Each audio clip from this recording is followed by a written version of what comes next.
For 20 years, I was what you would call a city slicker. One item in the fridge, unprepared for how fragile our modern system is. I never had a father take me hunting or a military background. I'm not rich, I'm just an everyday dude just like you. But there's more to me than meets the eye.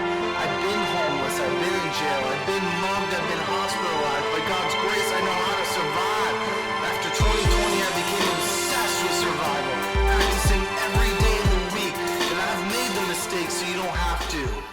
Welcome to Everyday Dude Survival.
Alright, and welcome to the first video of the new year. Check out this redneck rejuvenation I did on my truck here. My apologies for being gone for a bit, not putting out new content. I actually washed my iPhone in the washing machine and I was able to resuscitate it, but it did ruin that nice 4K camera. I did get a new phone and I did get an iPad Pro, so we are going to have some awesome editing programs on there. Everything about this channel is going to get some serious upgrades. Was a bit pricey. I do have faith in this though, so please hit that subscribe button if you like what you see. The more subscriptions I get, the more YouTube's going to allow me to do things. I'd love to see us hit 1,000 subscribers soon. And gosh, look at that truck. All that gray dinginess, and then bam, 20 years taken off of it with just some spray paint cans and a Sharpie. And now it's time for our feature. Given recent events on the news, I-95, Virginia, this video could not have been timed better. I actually filmed this before that happened, but it is extremely relevant. Although in this video, we're going to go over what to do if you cannot stay in your car, although the situations are similar. I recently had to do something like this in Tennessee. I had driven for 8 hours. There were no hotels available. I had to go on freecampsites.net and find a dispersed campsite down by a riverbank. Luckily I had firewood in my truck and I had a tent and different means for camping. So for this situation, we're going to pretend like we had a friend's wedding. We had to drive across the state into the next state for hours and hours and hours. It's the day after, we're leaving the hotel, we're in our comfy clothes because we know we have a long drive ahead. And this isn't too uncommon. America is full of high population density areas, and then there's long stretches of wilderness in between. You go from an urban to a suburban to a rural to a wilderness, and then back in the reverse to your next point. So in this case, we are in one of those sections where there is not a soul around, no traffic going by me, there's no gas stations, I don't have a cell phone signal. It's about 2 hours before it's dark out, and if I broke down and I went on foot, I'm not going to get back to a population density area before it's dark. And then it happens. This could be any number of things. Use your imagination. The tires might have blown out. Maybe the engine died, the battery died. Maybe you were in a car accident. Maybe you fell asleep at the wheel and drove down into a ditch. Maybe there's a huge storm, so on and so forth. In this situation, we're just going to imagine the worst of the worst. Now, normally the best course of action is to stay with your vehicle. Sleeping inside is going to be ideal. However, in the wintertime, it is a frigid ice box that's colder inside than it is outside. You're going to need something like this, a propane heater, to make it through the night. Well, Adam, I thought this was everyday dude survival. I drive a Honda Civic. I'm not some wildery man with all this stuff stacked in my truck. That's fine. We're going to show you how to survive on the bare minimum. What if your car was on fire from a fuel line? What if it rolled into a ditch and got crushed into aluminum foil and you had to crawl out? How are we going to survive outside of the car for the night? Not to worry, you have a get-home bag packed with the 5 C's of survival as a baseline, and you are going to make it through this. Now, you're still going to want to stay as close to your vehicle as possible. Most freeways have a wooded area next to them. As you penetrate that, you might want to have some additional items with you. A spare pair of shoes instead of the slippers from driving home or the high heels from the wedding the night before. Always have a wool blanket or a sleeping bag in your car, and always have a gallon of water. Not a bottle of water, a gallon of water. For the purposes of this video, I'm going to act like an unprepared idiot and pretend I don't have the sleeping bag or the water. There are 5 things that are hard to create in nature that are vital in any survival situation. 1. Cover. This is your shelter system. This is also your clothing. This is what controls your core body temp. 2. Cutting tool. A knife, a multi-tool, must have. In the winter, you're going to need to step it up to 3 items. A folding saw or some sort of saw, as well as an axe. If you feel weird driving with an axe in your car or you don't have the space for it, you can swap that out for a hatchet instead. Number 3 is container, not this insulated kind that's going to explode on the fire, not a plastic water bottle. You want a single walled container. It looks like this. It's very tinny sounding. It's very thin between the fingers. You don't have to get this fancy Self-Reliance Outfitters kind. If you just want to get something cheap and Chinese on Amazon, go for it. Just make sure you get a container. Number 4 is cordage. This one's boring but absolutely vital. And number 5 is combustion. You need a Bic lighter and an alternate non-lighter fire starter. Your comfort level will be dependent upon how many items you supplement to these 5 items. You can include other things such as a tent, gas stove, extra clothing, atlas, flares, hand warmers, a backup cell phone, power bank, bear mace, water purification tablets, water filtration, firearms, fire extinguisher, towing cables, a ham radio, extra gas tank. If you want to boost your psychology, you can bring food and tea or coffee, and I do very much recommend bringing a first aid kit. Depending on how much you want to carry in your car is how comfortable you will be. It is absolutely vital to dress in layers in the wintertime, not only to keep warm, but I'm already sweating here, and sweat makes you wet, and wet makes you cold later on, and cold could make you die. Sweat will also dehydrate you, and where I am in the south, that is another core body temp issue. Now remember, we only have an hour, 2 hours of light left in this forest, so let's get this party started.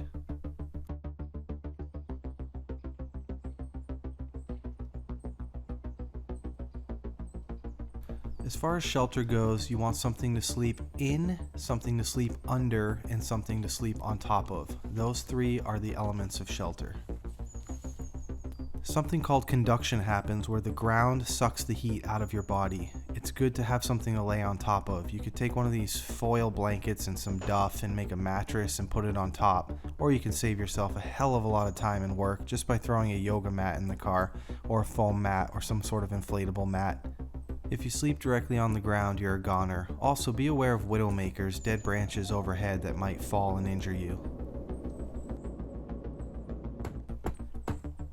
In this situation, I'm not super concerned about calorie expenditure. I'm concerned about time efficacy. I'm losing light and I need to get a lot of things done in a short amount of time.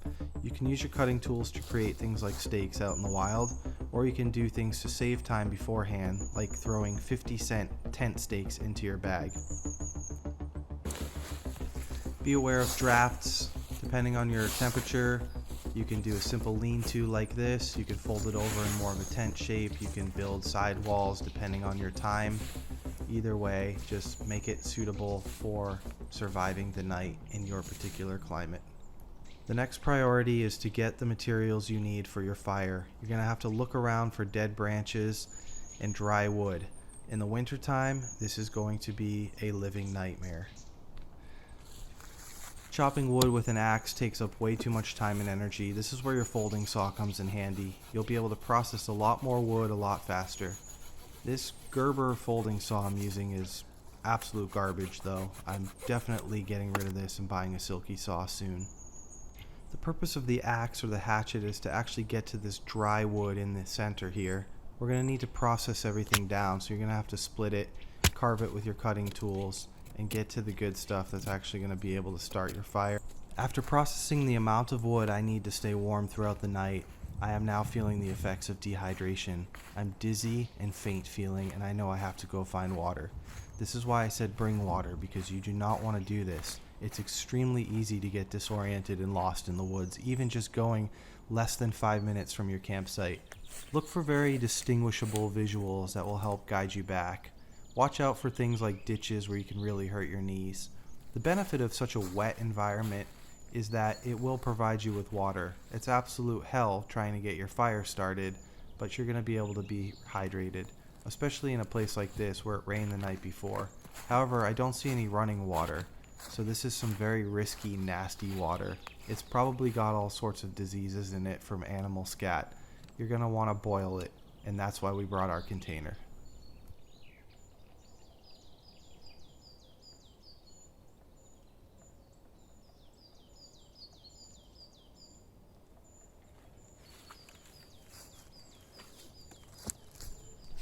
Now, during the filming of this, I actually got lost in real life, which is crazy because I was less than 5 minutes away from where I was camping.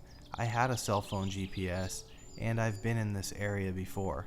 That's how easy it is, so remember to look for those distinguishable signs, and maybe hang a brightly colored piece of clothing or something at your campsite so you can find it later on. This environment is extremely wet, and it's going to be very hard to start and keep a fire going.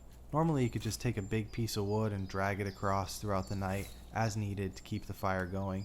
This is obviously a soaking wet, rotting piece of wood and it wouldn't work, but I just wanted to give you a visual. Because this environment is soaking wet, did I mention how wet it is? We're going to have a hard time getting the fire started and going. You'll need to bring your own tinder. You won't have time to source it in the woods and it's too wet here anyway. This could be one of these cool little fire starter tabs I have. It could be a cotton ball soaked in Vaseline. It could be dryer lint. Whatever it is, just bring it with you and have it. YouTubers be like. In reality, it's going to be more like this. Just work with it. Take advantage of that 60 seconds or so that tinder's burning. Add your kindling to it and get a small fire going. Then add your pencil and marker sized twigs. And then add your small pieces of wood and your large pieces of wood.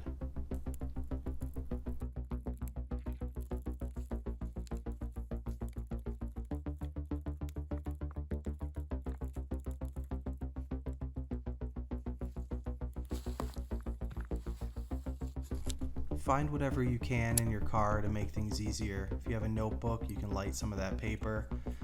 Just get creative with it. Look around. Here's a check in my wallet. If I was desperate, then I would just use this and go ahead and light that up. Anything you could do to get that fire going or keep it going, anything you have, just use it.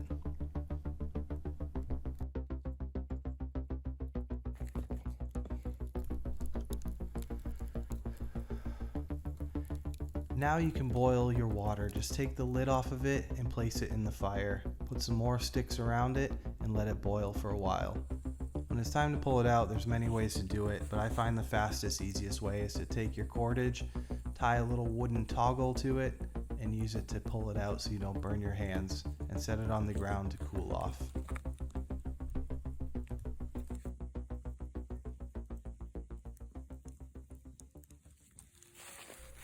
Well, nice job, guys. You got that done in the time you had before nightfall. Now that the sun is down, you have nothing left to do except go to sleep. This particular fire ring was already built at this campsite, and those were the closest trees I had. So for the purposes of filming, this thing is way farther away than it needs to be. I would say about 2 steps away from your sleeping mat, and that way it's close enough to keep you warm throughout the night, but not so close that you have to risk catching on fire or your shelter burning down. Here's where the sleeping bag and wool blanket come in handy. However, since we purposely forgot those for the video, we're going to have to use our clothing, our jackets, our sweatshirts, our t-shirts, our hoods, our beanies, whatever we have to keep warm. Alright guys, I'm not going to lie, this part's going to suck. You're going to wake up every 2 hours freezing and have to get the fire going again. The psychology in your mind about noises and whatnot is going to go through the roof. An anteater is just going to step on a dry leaf and you're going to think a grizzly bear or an axe murderer is right next to you. Just make it through the night the best you can, get a little shut-eye, and soon enough, before you know it, the morning will be here. Good morning. Time to break down the shelter and put out the fire. You can use all the wet stuff to put that fire out, and you can also use that to create a rescue signal if needed. So you did it! Ready for the long walk back to civilization for help, using only your 5 C's and whatever supplemental items you wanted to add on to that. You not only survived but thrived in a would-be deadly disaster. It all comes down to preparedness. You know what they say, hope for the best and prepare for the worst. Thank you for watching and stay tuned for next time.